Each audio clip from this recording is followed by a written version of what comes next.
요한계시록 가운데 제6번째 삽경, 제6경의 마지막 단락입니다. 1절부터 8절을 좀 정리해보면 어린 양이 시온산에 서 있고 그분과 함께 14만 4천 명이 서 있습니다. 그들은 누굽니까? 하나님의 인치심을 받은 자들, 하나님의 구원받기에 합당하다고 인정받은 믿음의 선배들입니다.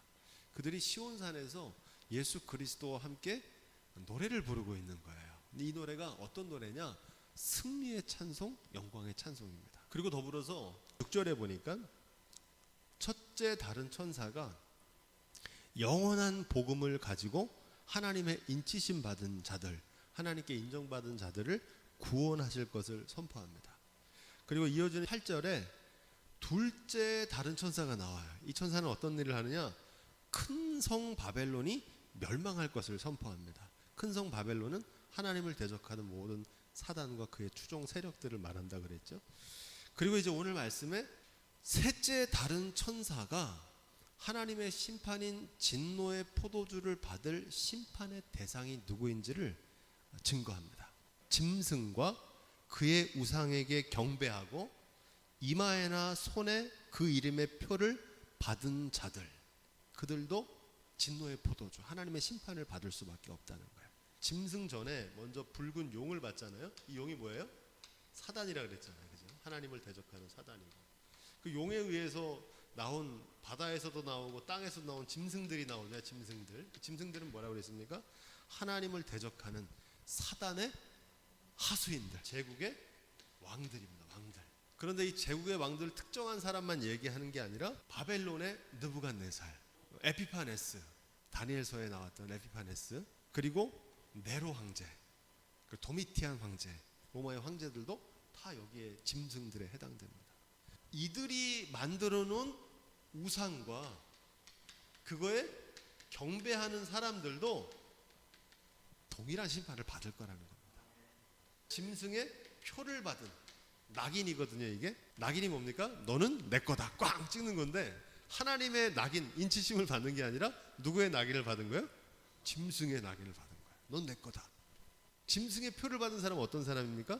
짐승의 종인 거예요. 노예. 물질을 섬기면 물질의 노예가 됩니다. 명예를 섬기면 명예의 노예가 돼요. 쾌락을 섬기면 어떻게 됩니까? 쾌락의 노예가 돼요. 정성 카지노에 가서 도박하는 사람들 막 심각하잖아요. 그들은 도박의 노예가 되는 거예요. 자기의 시간과 인생과 모든 물질을 거기다 쏟아붓는 거잖아요. 그래서 여기서 짐승의 표를 받았다고 하는 것은 그런 의미입니다. 뭐 얼굴에 뭐가 써 있다는 게 아니에요. 그들에게도 동일하게 진노의 포도주가 임할 거라는 거예요. 진노의 포도주로 받을 심판의 내용을 두 가지로 정리합니다. 뭐라고 그러냐면 불과 유황으로 고난을 받으리니. 뭘로 고난을 받아요? 불과 유황. 아낌없이 찍어서 불에 던지시리라. 그 불과 유황입니다. 부와 명예, 세상 권력과 쾌락의 끝은 고통입니다. 불과 유황으로 심판하시고 세세토록 하시겠다는 말은 뭐냐면 이것을 쫓아 사는 사람들의 끝이 영원하지 않고 사라지는 것들이라는 거예요. 물질도 사라지고 부도 사라지고 불태우면 다 재로 사라지잖아요. 연기로 사라지는 것처럼 그렇게 사라질 것들이다. 짐승과 그 우상에게 경배하고 그 이름의 표를 받는 자는 밤낮 쉼을 얻지 못하리라. 쉼이 없대요. 쉼이. 이 쉼은 뭘 얘기하는, 이게 평강이거든요. 평강이 없대요. 부와 명예와 쾌락을 추구하면요 늘 바빠요.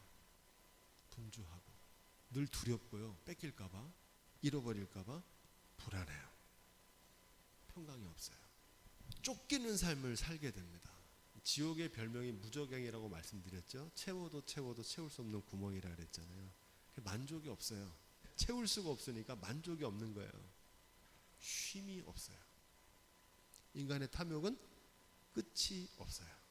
평생 불안하게 살다가 가는 거예요. 그렇게 될 거라는 겁니다. 왜 그렇습니까? 부와 명예와 쾌락은 매력적이지만 내 마음대로 할 수 없고 변하는 겁니다. 있다가도 없고 없다가도 있어요. 그거 쫓아가면 막 잘 되면 막 좋아했다가 안 되면 어떻게 됩니까? 낙심하고 늘 요동쳐. 그래서 디모데전서 6장 9절로 10절은 이렇게 말합니다. 부하려 하는 자들은 시험과 올무와 여러 가지 어리석고 해로운 정욕에 떨어지나니 곧 사람으로 침륜과 멸망에 빠지게 하는 것이라.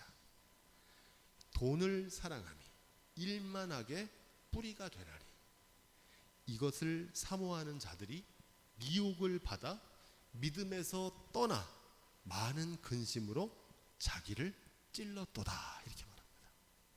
부자가 되려 하면 반드시 예외 없이 이런 결과에 놓이게 된다는 겁니다. 그리스도인의 목적은 부자 되는 게 아니고 하나님의 영광을 나타내는 데 있는 줄로 믿습니다. 12절 말씀, 성도들의 인내가 여기 있나니, 성도는 저와 여러분과 같은 그리스도인들이거든요. 성도들의 인내, 믿음의 인내가 여기 있다는 거예요. 하나님의 계명과 예수 믿음을 지키는 자니라, 이렇게 얘기합니다. 그들이 성도예요. 두 가지 삶의 방식이 있다고 말씀드렸죠. 욕심이 잉태한 즉 죄를 낳고, 죄가 장성하면 사망에 이르게 되잖아요. 이 멸망이잖아요. 심판. 돈을 사랑하는 거는 이 욕심으로 사는 거거든요. 그 결과는 죄를 낳고 결국은 멸망에 이르게 된다는 거예요. 그런데 이와 대비되는 삶의 방식이 나옵니다. 죄를 쫓아 사는 게 아니라 의를 쫓아 사는 거예요. 이 의를 쫓아 사는 건 뭐냐? 욕심에 이끌려 사는 게 아니라 하나님의 말씀에 이끌려 사는 거예요. 돈 많이 버는데 목적이 있는 게 아니라 사랑하는 데 목적이 있는 거예요. 섬기는 데 목적이 있는 거예요. 그 말씀을 쫓아 사는 것을 뭐라고 그러냐? 그것을 의라고 그러고요. 그 의의 결과는 뭐냐? 사망에 반대되는 영생.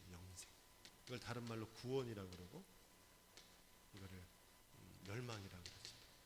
예수님께서 이 땅에 오신 것은 세상이 심판을 받아 멸망하게 하는 것이 아니고 그로 말미암아 세상을 어떻게 하시는 거예요?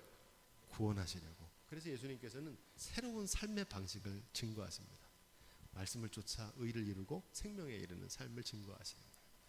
이런 삶의 방식에서 바꾸는 걸 뭐라고 그러냐? 그걸 회개라고 해요. 회개. 다른 말로 회심. 이게 회개입니다. 회개하는 자들은 구원을 얻으리라. 이 말씀이에요.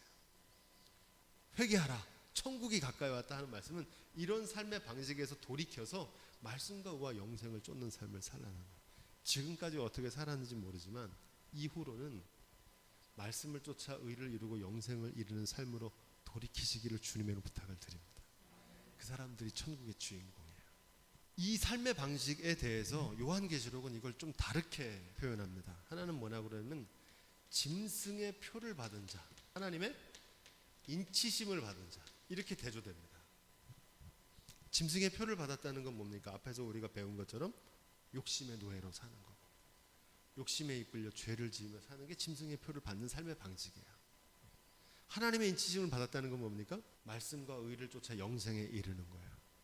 근데 왜 하나님의 인치심이라고 그러냐? 그리스도의 흔적, 영광의 상처. 말씀대로 살려는 게 힘듭니까? 어렵습니까? 힘들고 어려워요. 하나님의 미랄로 썩어져야 되니까. 그래서 거기에 상처가 있는 거예요. 십자가를 져야 되니까. 자기를 부인해야 되니까. 그로 인해서 의를 이루게 되고 그 의로 말미암아 영생에 이르게 된다는 겁니다. 누가 하나님의 인치심을 받은 자냐? 뭐라고 얘기합니까? 오늘 말씀은 성도의 인내가 여기 있나니 저희는 하나님의 계명과 예수 믿음을 지키는 자들이라는 거예요. 그들이 인치심을 받은 자라는 겁니다. 로마서 2장 5절로 6절, 하나님께서는 각 사람에게 그 행한 대로 보응하시되 참고 선을 행하며 영광과 존귀와 썩지 아니함을 구하는 자들에게는 영생으로 하시고, 오직 당을 지어 진리를 쫓지 아니하고 불의를 쫓는 자들에게는 노와 분으로 하시리라. 악을 행하는 각 사람의 영에게 환난과 곤고가 있으리니 첫째는 유대인에게요 또한 헬라인에게며 선을 행하는 각 사람에게는 영광과 존귀와 평강이 있으리니. 여기서 중요한 말씀은 첫째는 유대인에게요 또한 헬라인에게라, 이 말씀이 중요해요. 이 말은 하나님께서는 외모로 사람을 취하지 아니하심이니라, 이렇게 이어집니다. 이 판가름하는 기준이 유대인이냐 헬라인 이방인이냐 이런 외모가 아니라는 거예요. 심판의 기준이. 그러면서 이렇게 이어집니다. 하나님 앞에서는 율법을 듣는 자가 의인이 아니라 오직 율법을 행하는 자가 의롭다 하심을 얻으리니.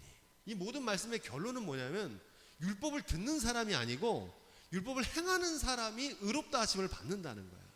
지금 다 연결되는 겁니다. 말씀의 의를 쫓아 사는 거고 하나님의 인치힘을 받은 사람 누구냐? 그 말씀대로 준행하고 예수의 믿음을 지키며 사는 사람들, 그들이 구원받는다는 거예요.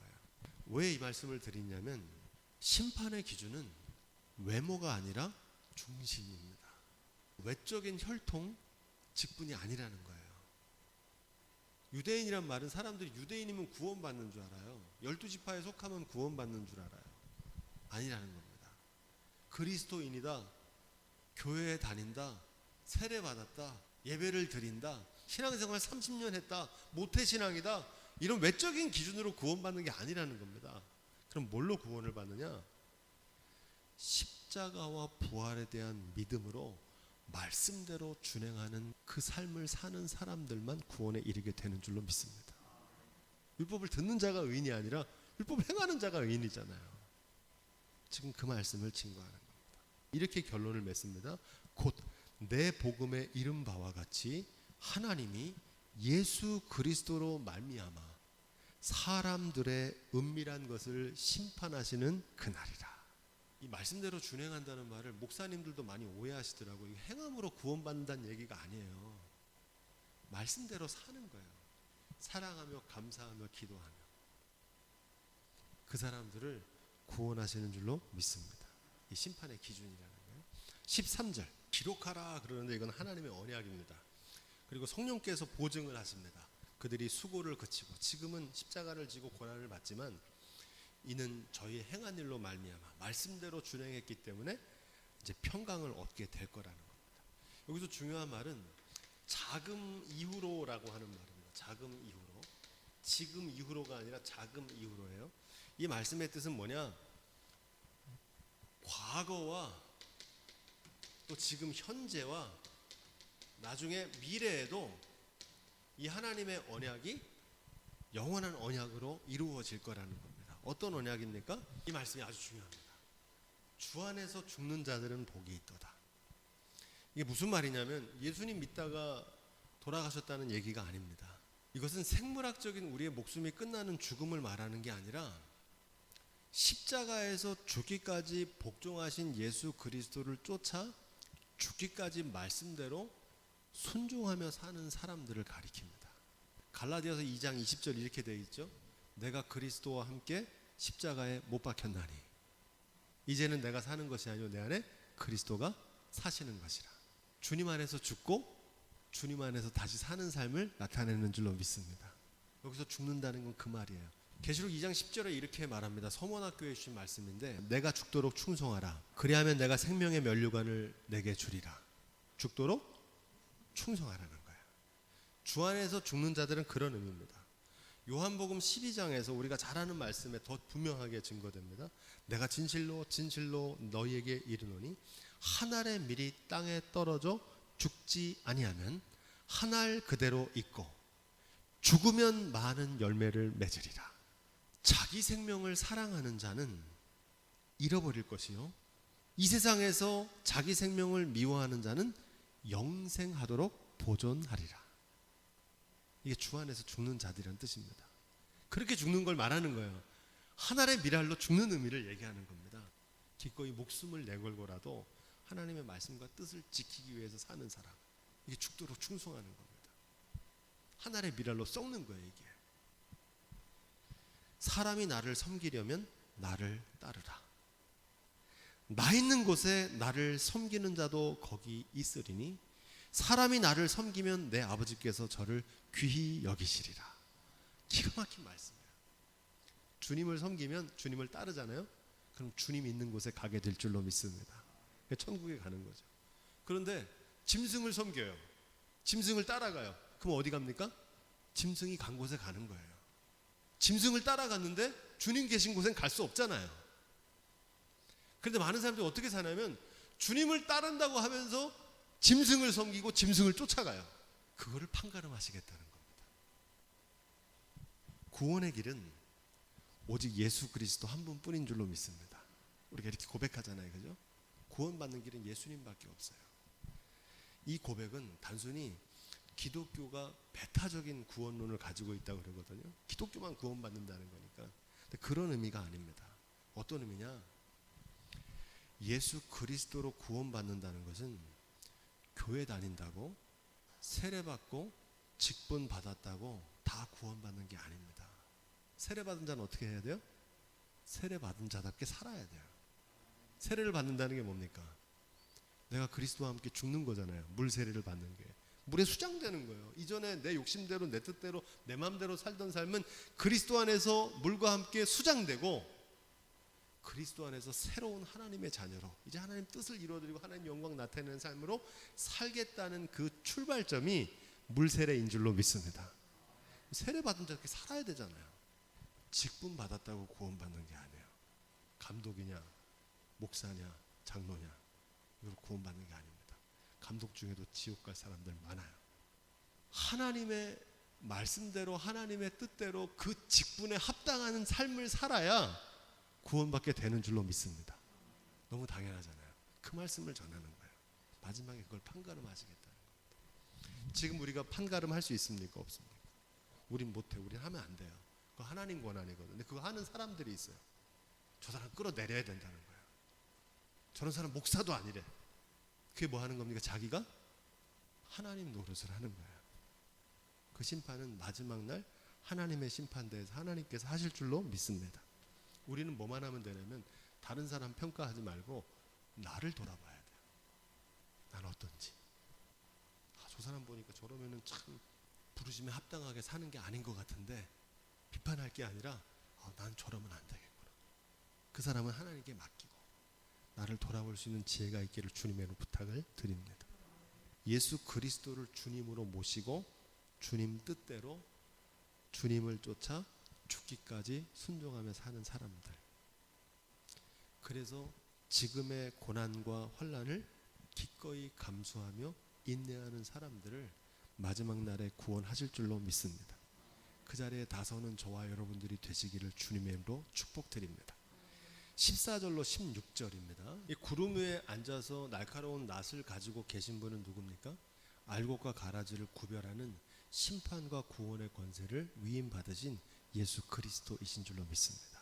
마지막 추수에 관한 비전입니다. 마지막 추수. 알곡과 가라지를 구별하는 추수의 심판에 대해서는 이미 예수님께서 말씀하셨습니다. 마태복음 13장 24절로 30절에 보면 이렇게 되어 있어요. 예수께서 그들 앞에서 또 비유를 베풀어 가라사대 천국은 좋은 씨를 자기 밭에 뿌린 사람과 같으니 사람들이 잘 때에 그 원수가 와서 곡식 가운데 가라지를 덧뿌리고 갔더니 싹이 나고 결실할 때에 가라지도 보이거늘 집 주인에게 종들이 와서 말하되 주여 밭에 좋은 씨를 심지 아니하였나이까?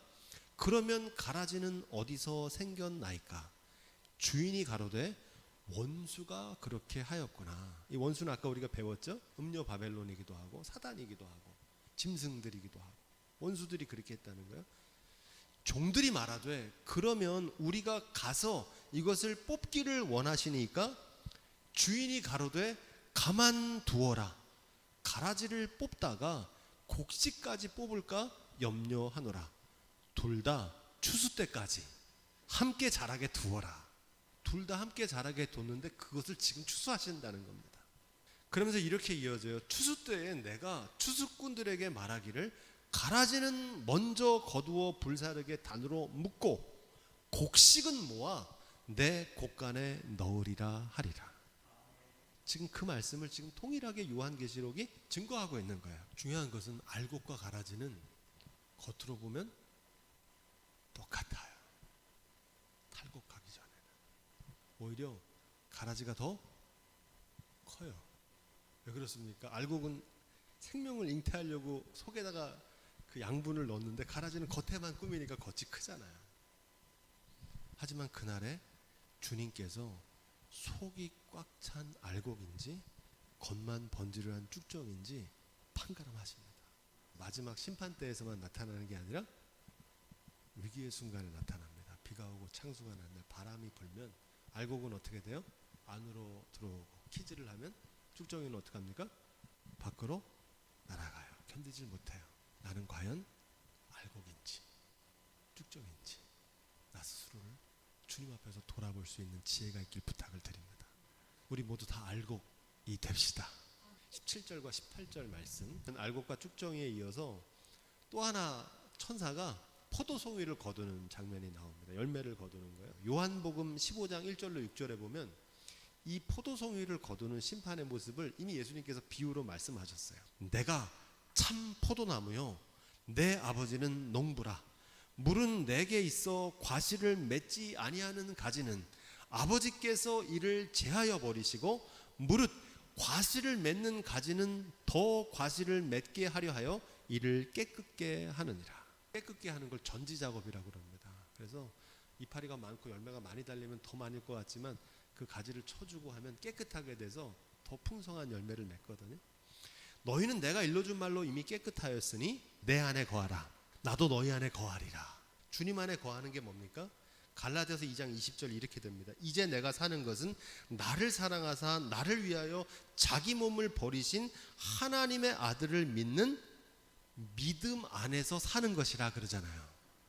내 안에 거한다는 건 뭐냐면 하나님을 믿는 믿음 안에 사는 거예요. 그게 내 안에 거하는 거예요. 하나님의 말씀대로 사는 거예요. 그게 하나님 안에 거하는 거예요.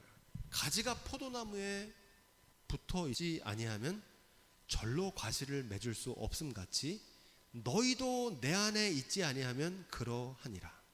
나는 포도나무요 너희는 가지니 저가 내 안에 내가 저 안에 있으면 이 사람은 과실을 많이 맺나니 나를 떠나서는 너희가 아무것도 할 수 없습니다. 열매 맺는 삶을 살려면 어떻게 해야 됩니까? 주님 안에 거하면 돼요. 주님 안에 거하는 게 뭡니까? 말씀대로 준행하는 거예요. 주 안에서 죽는 자들은 내 안에 거하라. 나도 너희 안에 거하겠다. 오늘 이 얘기는 다른 얘기 같지만 다 똑같은 말씀이에요. 사람이 내 안에 거하지 아니하면 가지처럼 밖에 버리워 말라지나니 사람들이 이것을 모아다가 불에 던져 사르니라. 결론은 똑같아요. 여기서 중요한 거는 말씀을 듣는 자나 말씀을 행하는 자나 다 포도나무 가지입니다. 그런데 문제는 뭡니까? 내 안에 거하는지 거하지 않는지. 포도나무 가지가 포도나무 원줄기에 연결되어 있는지 아니면 떨어져 있는지 그 차이입니다. 포도나무와 연결되어 있다는 것은 말씀대로 준행하는 삶입니다. 그러면 저절로 열매를 맺게 되고 연결되어 있지 않으면 가지처럼 밖에 버리어 말라진다는 겁니다. 이 말씀을 우리의 삶에 적용하면 이런 겁니다. 주님과 상관없는 자기 열심 무슨 소용입니까? 봉사도 하고 헌신도 하고 예배도 하고 다 하는데 주님하고는 상관없는 거예요. 자기 영광을 구하는 거예요. 주님하고는 상관없어. 주님의 말씀하고는 상관없이 열심히 사는 사람 붙어있는 가지입니까? 떨어진 가지입니까? 떨어진 가지예요. 그래서 거기엔 열매가 없거든요. 사랑의 열매, 기쁨의 열매, 감사의 열매가 없어요. 봉사를 하긴 하는데 헌신을 하긴 하는데 기쁨이 없어요. 예배는 드리는데 감격은 없다고요. 사랑으로 해야 되는데 자기 영광을 위해서 하는데 자기 욕심에 따라 하는데 자아 실현을 위해서 하는데 주님과 아무 상관없는 거예요. 19절로 20절 말씀. 천사가 낯을 휘둘러 땅에 있는 뭘 거뒀다고 그래요? 포도를 거두었다 그러잖아요. 포도는 포도 열매를 거둔 겁니다. 가지는 심판했고 이제 포도를 거두는 겁니다. 포도 열매를, 열매 맺힌 포도들을 거두는 거예요. 그걸 어떻게 합니까? 하나님의 진노의 큰 포도주 틀에 던져 넣는 겁니다. 그래서 그 틀이 밟힐 때 틀에서 피가 나서 말 굴레까지 닿았다. 말 굴레는 뭐냐면 말들이 이렇게 굴레를 매잖아요. 그렇게 피가 흘러 넘쳤다는 거예요. 성도들의 피가. 그리고 그게 1만 600 스테디온에 퍼졌다는 겁니다. 스타디움이라는 말이거든요. 큰 운동장. 그게 1,600개에 달하는 스테디움. 어마어마한 피의 강이 철철 넘쳐서 강물같이 흘렀다는 말입니다. 이게 무슨 뜻이냐? 메시지 성경으로 제가 읽어드릴게요. 그 천사가 그의 낯을 휘둘러 땅에 있는 포도를 추수해서 포도주를 만드는 거대한 술틀, 하나님의 진노의 술틀에 던져 넣었습니다. 그 술틀은 그 도성 바깥에 있었습니다. 포도가 짓밟힐 때 그 술틀에서 피가 말굴레 높이만큼 쏟아져 나왔고 약 300km까지 피의 강을 이루었습니다. 사도 요한의 시대에 로마 제국의 박해로 인해서 수많은 순교자들이 피를 흘렸습니다. 십자가에 달아 죽이고 사자밥이 되게 하고 엄청난 사람들이 예수님의 믿음과 하나님의 말씀대로 준행하려고 하다가 피 흘리는 순교를 했어요. 그 피가, 그 희생의 피가 강물처럼 흐르고 있는 겁니다. 하나님의 계명과 예수님의 믿음을 지키며 말씀대로 준행하다가 무참히 죽임을 당한 성도들의 흘린 피에 대해서 증거하고 있는 말씀입니다. 여기 아주 중요한 의미가 있는데 지금 성도들이 핍박당하고 있는 고난과 박해는 역설적으로 하나님께서 구원하시기 위한 추수의 과정이라는 겁니다. 이 강물은 보혈의 강이고 구원의 강입니다. 지금은 순교자들이 어떻습니까? 핍박을 받잖아요. 순교의 피를 흘리잖아요. 하지만 구원의 영광으로 마침내 승리하게 하실 줄로 믿습니다. 지금 그 피가 흘러 넘친다는 거예요. 순교자들의 피가. 그런데 그게 구원의 강물이 될 거라는 겁니다. 로마서 8장 18절에 이렇게 얘기합니다. 생각하건대 현재의 고난은 장차 우리에게 나타날 영광과 비교할 수 없도다.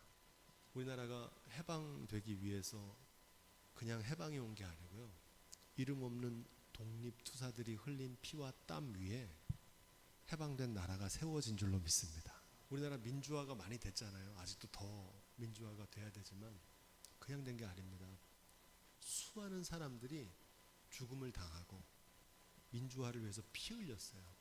민주주의는 그래서 피를 먹고 자란다 그러거든요. 그 눈물과 희생 없이 영광 없어요.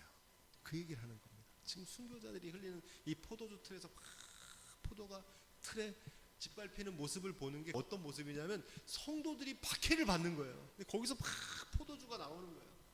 그 성도들의 흘린 피, 그 보혈의 피가 강을 이루는 겁니다. 하지만 그 희생의 피가 구원의 강물이 될 줄로 믿습니다. 그 비전을 보는 거예요. 이 교회는 역사 속에서 엄청난 순교자들의 피로 세워진 교회인 줄로 믿습니다. 순교자의 피값 위에 세워진 거예요. 그렇게 신앙을 지킨 겁니다. 이 말씀을 우리의 삶에 적용하면 그렇습니다. 우리의 삶에서도 때로는 포도나무 열매를 맺었는데 술틀에 들어갈 때가 있어요. 하나님 던지실 때가 있거든요. 하지만 그 고난을 통해서 하나님께서 마침내 구원의 영광으로 나타내실 줄로 믿습니다. 한 알의 밀로 썩어지면 죽는 것 같지만 죽어요. 하지만 더 많은 열매를 맺게 하실 줄로 믿습니다. 요한계시록은 그 구원의 비전을 저와 여러분들에게 증거하고 있는 줄로 믿습니다.